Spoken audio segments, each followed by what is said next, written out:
भगवान श्री कृष्ण जब माता देवकी और पिता वसुदेव को कंस के चंगुल से छुड़ाने गए, तब उनकी उम्र 14 वर्ष थी। उनकी माता ने उनसे पूछा कि बेटा तुम तो भगवान हो, तो तुम हमें पहले ही कंस के चंगुल से छुड़ा सकते थे, इतनी देर क्यों कर दी? तो कृष्ण जी ने कहा, माता क्या पिछले जन्म में आपने मुझे 14 वर्ष का वनवास नहीं दिया था? माता हैरान रह गई, बोली ये क्या कह रहे हैं आप? तब कृष्ण जी ने बताया कि पिछले जन्म में मैं राम था और आप थी माता कैकेयी, और आप ही ने मुझे 14 वर्ष का वनवास दिया था, और कर्म फल से कोई नहीं बच सकता माता, इसलिए आपको 14 साल का ये दुख सहना पड़ा। तब आश्चर्यचकित होते हुए माता ने पूछा, तो फिर यशोदा पिछले जन्म में कौन थी?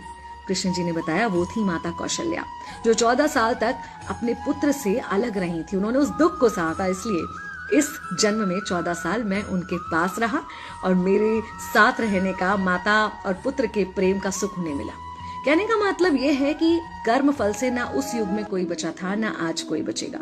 खुद भगवान भी कर्म फल से नहीं बच सकते, इसलिए अपने हर एक कर्म को बहुत सोच समझ कर कीजिए, क्योंकि जिसके भी खिलाफ आप कुछ गलत कर रहे हैं, उससे आपकी शत्रुता कुछ समय या शायद एक जन्म की है, लेकिन उसके साथ कुछ गलत करके आप अपने कई जन्म बिगाड़ सकते हैं।